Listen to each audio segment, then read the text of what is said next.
programs in place to where if you completed a drug treatment program, that they would help you find a place to live. They would help pay partial payment on your rent. They would help you get furniture. And, you know, I didn't have anything when I came into treatment. And then by the time not only did they help me get sober and figure out how to stay clean, but they gave me, you know, a place to stay.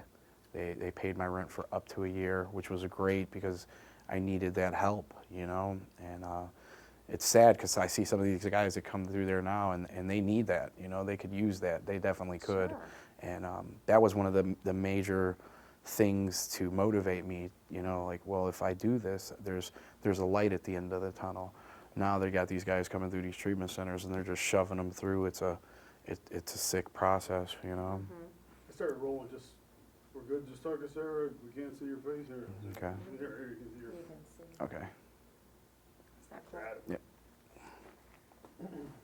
So you were saying, you know, they helped you pay for rent, they helped you get on the track that you're on now. I think I'm going to go back and go to the beginning again. We want to talk about your time using drugs, and you know, I want to know, how did you end up being a drug dealer?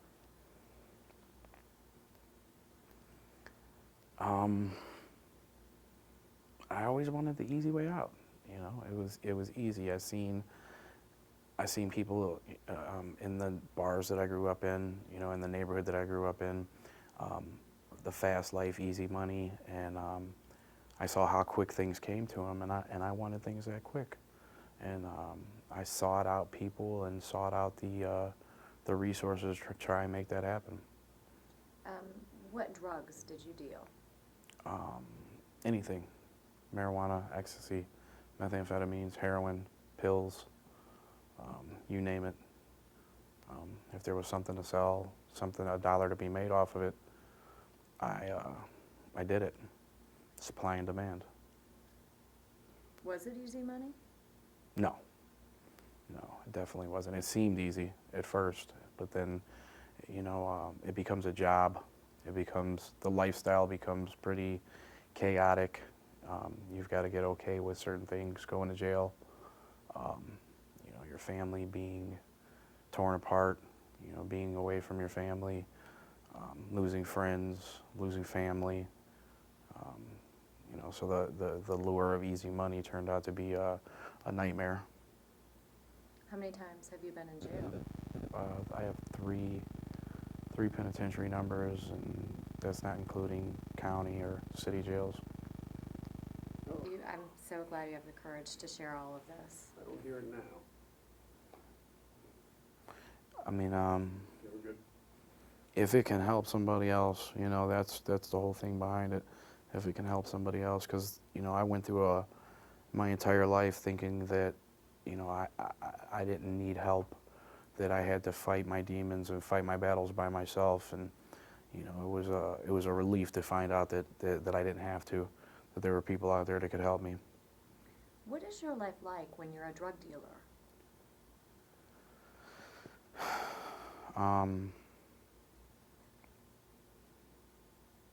Kind of it's heartless. It's a heartless job. You don't care what you have to do, who you have to, you know, you sell drugs to people, and you don't care about, you know, how it's affecting their families, how it's affecting, you know, their children, if their kids are eating because you're selling them these drugs. It's you're out to make a dollar. How does it work? Where do you get the drugs? It's not hard. It's not hard. You know, if you're in the right circles and you're looking for something, it's pretty easy to find. We've been focusing on heroin. When did you start dealing heroin? Probably around 2000, I started seeing that there was a market for it. Kids from the suburbs, the next suburb over from Cleveland where we were staying, started asking about it. They were interested in it. I seen that there was a market for it, and that there was a potential to make a lot of money off of it. So I started selling heroin. Where did it come from and how did it get into Cleveland?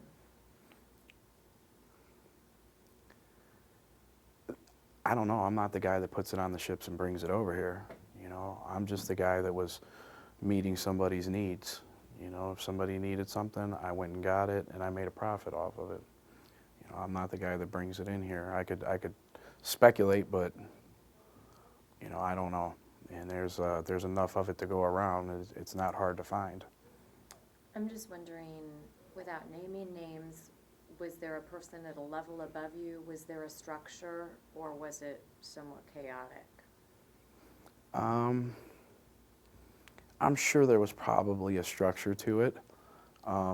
In Cleveland, it's pretty chaotic. It's not Chicago. It's not LA. It's not, you know, a city where there's a definitive organization or a structure to the organization. It's the wild, wild west out here. You know, everybody goes against everybody. It's a jungle. It's a zoo when it comes to that kind of stuff. What did you see after you started selling heroin? You said you noticed there's a market for it. Mm-hmm. What happened throughout the decade? What happened was I started seeing people that were addicted to pain pills, that were getting these pain pills from doctors, that had prescriptions. When the prescriptions ran out, you know, they didn't know what to do, and to buy pills on the street, they mark them up so high. You know, a script that costs you $17 at the pharmacy, you're paying $8 a pill for on the street.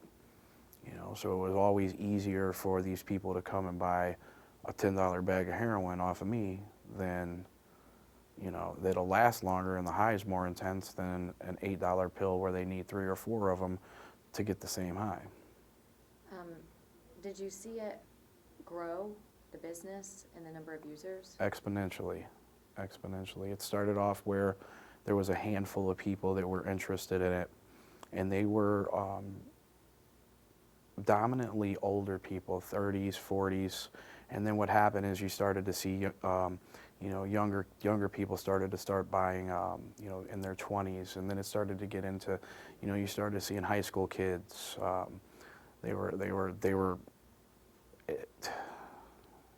It got really bad around mid 2000s, 2005, and you started to see these kids.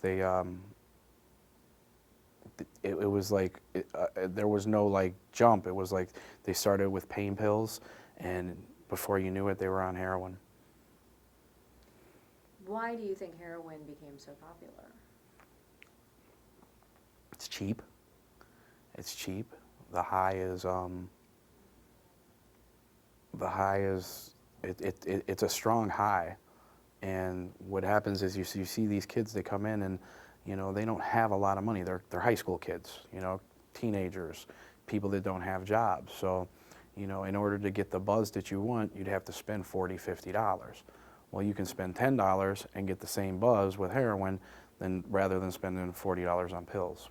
So it was a cheaper, more powerful high. What was it like to get high on heroin?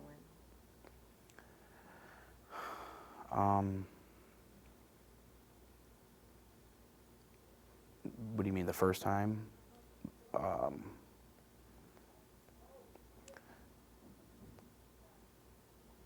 Warm, fuzzy feeling that you don't want to ever go away from. It was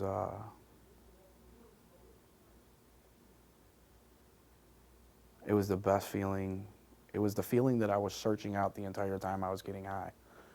You know, once I started doing heroin, it was the epitome of all feelings. You know, no other drug could compare to it. No other feeling could compare to it. It took you right where you wanted to be. How did you end up addicted to it when you had already seen what it could do to people? I got into a car accident, and I had 3 separated vertebrae from the car accident, and I went to a chiropractor, pain management doctor, and what they did was they put me on a regimen of Vicodin, and then within a month or 2 it went up to Percocet. A couple months later, it was up to Loratab, and within a year, I was up to Oxycontin. And I always use that as like my differential. Well, I'm not a heroin addict. I eat pills. You know, my doctor prescribes me these pills. And within a year of being prescribed Oxycontin, I was up to close to 500 milligrams of Oxy a day. It just progressed. It got out of control. And before I knew it, there was nothing I could do about it. How did you end up going ahead and trying heroin? I didn't realize that you can get dope sick or have physical withdrawals from pain pills. Didn't realize it. Had no clue. I thought the doctors were prescribing them to me. They're okay. I'll be fine. I had a buddy. I ran out of Oxy. I had a buddy that came over and he took one look at me and he said, "You're dope sick." And I laughed at him. I said, "No, I'm not. You know, I don't do dope." And he said, "No, you're dope sick." And he proceeded to give me a bump of heroin. And I didn't want to do it. I seen what it done to people. And he said, "I guarantee if you take that bump, all those bad feelings, the flu-like sickness, achy joints, sweaty, hot, cold feelings you have are going to go away." And I did that bump and it went away. And then? And then I realized that rather than spending a couple $100s a day on an Oxycontin habit, that I could spend $50 a day on a heroin habit. And then that progressed.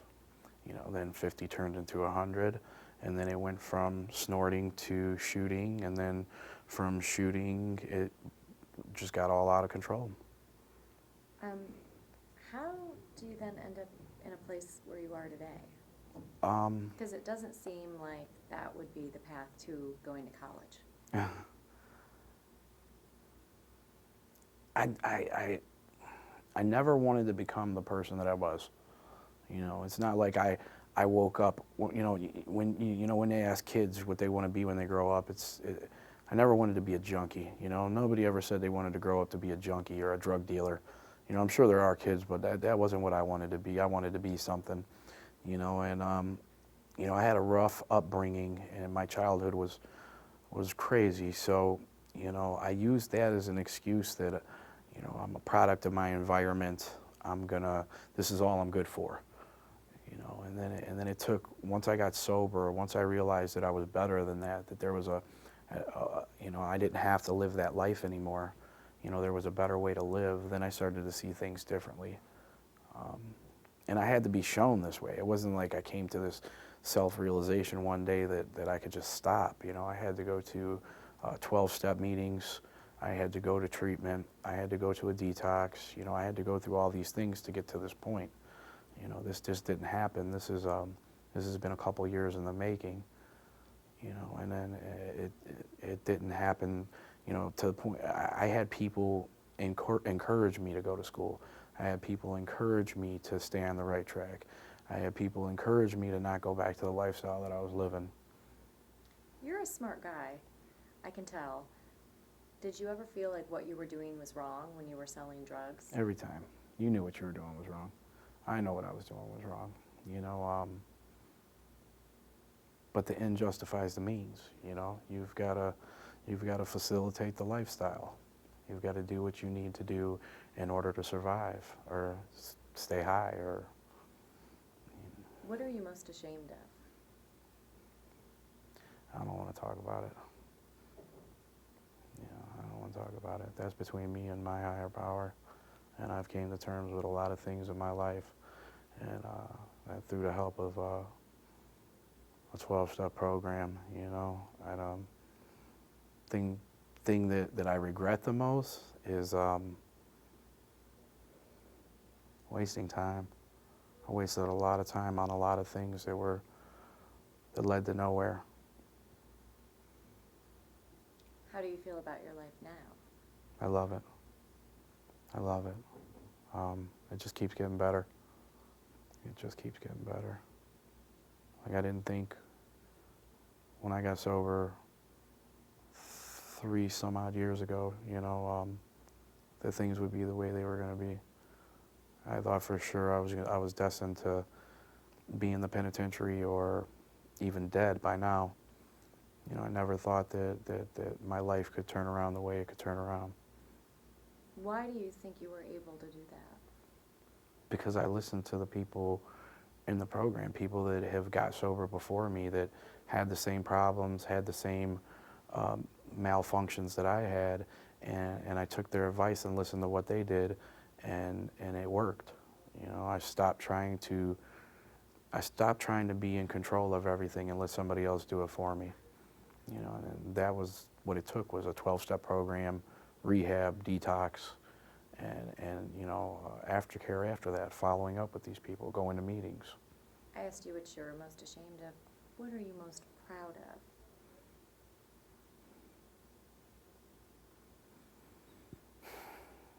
of?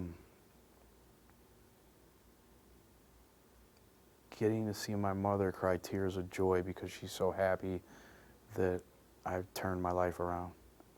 You know, she'll bust out of nowhere and start crying because you know, I didn't think she thought it was possible, but you know, to see her son the way he is now and to see the tears of joy fall down, it's an awesome thing. Why did you agree to do this interview?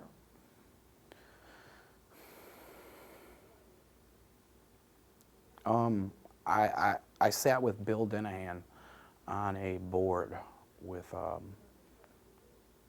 to talk about what needs to happen for heroin addicts within the community for the potential for long-term sobriety.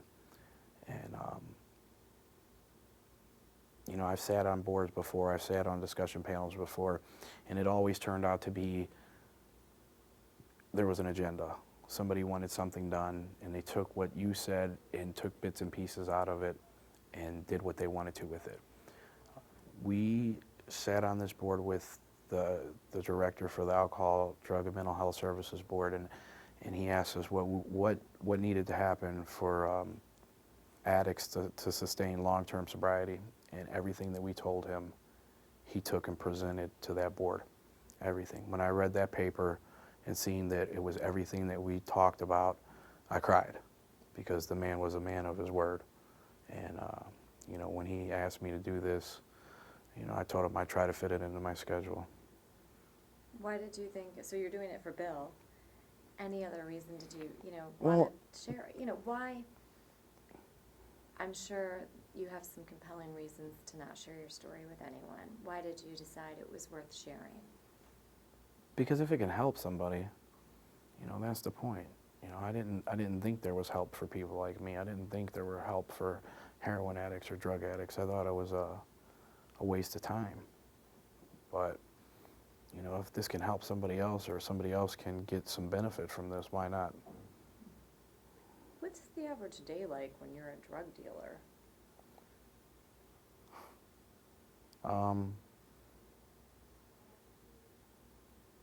Pretty chaotic, you know. You're constantly running, you're constantly chasing your tail, you're trying to figure out where you're going to meet this person, how you're going to do this, how you got to get that. And it's a 24/7 job. What kept you doing it for so long? The pipe dream of believing that I was going to be rich, the pipe dream of believing that eventually there was going to be, you know, this big pot of gold at the end of the rainbow. You know. Would our viewers be surprised about who your customers are or were? Oh yeah. Oh yeah. It would have been their kids, their granddaughters, their grandsons. You know, it didn't matter. It could have been honor roll students. It could have been high school dropouts. It could have been doctors, lawyers, you name it. You know, you'd be surprised who has these addictions and these problems. You know, it doesn't discriminate whatsoever. What would you want to say to the people who are going to see this story?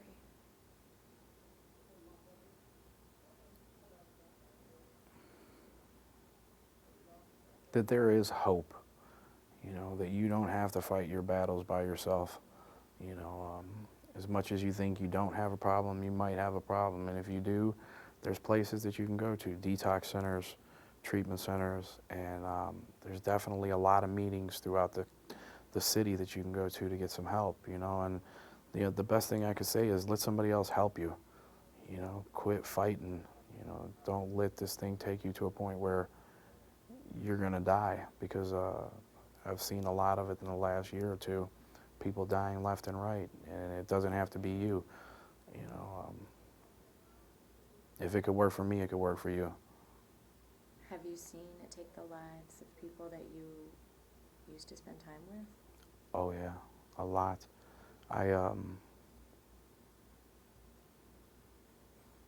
Most of the people that I grew up with are either dead in the penitentiary or waiting to be one of the two, waiting to be either dead or in the penitentiary. It's sad. Go to a lot of funerals, a lot of heroin-related deaths.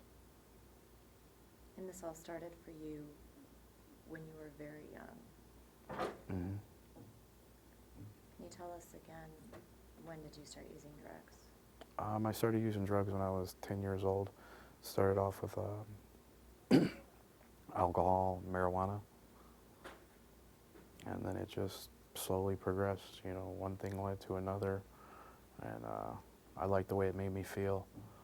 So anything I could do to get out of myself, to make myself feel different, feel better, I did it.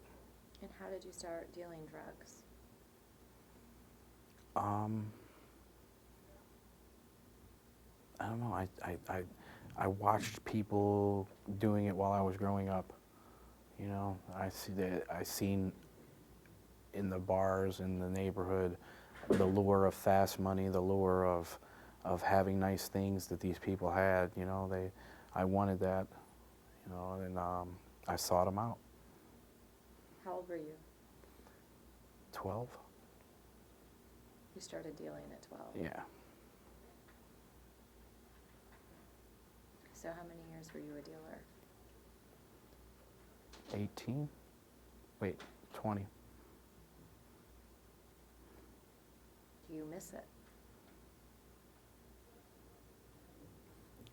I miss the fast money, the big money, but I can go to bed at night and not have to worry about who I owe or who's going to come get me, or what I have to do the next day. When I go to bed at night, I go to bed at night knowing that I worked a hard full day and that my money is honest and that I haven't hurt anybody and that I'm guilt and conscience free. My conscience is guilt free. It sounds like a really stressful job. It is. It definitely is. It takes up a lot of time and effort. It takes up most of your day. Is violence a constant fear? Of course. Each one of my charges that I have has a gun spec on it, so it just comes with the territory. That you carry or that you use it? Either or.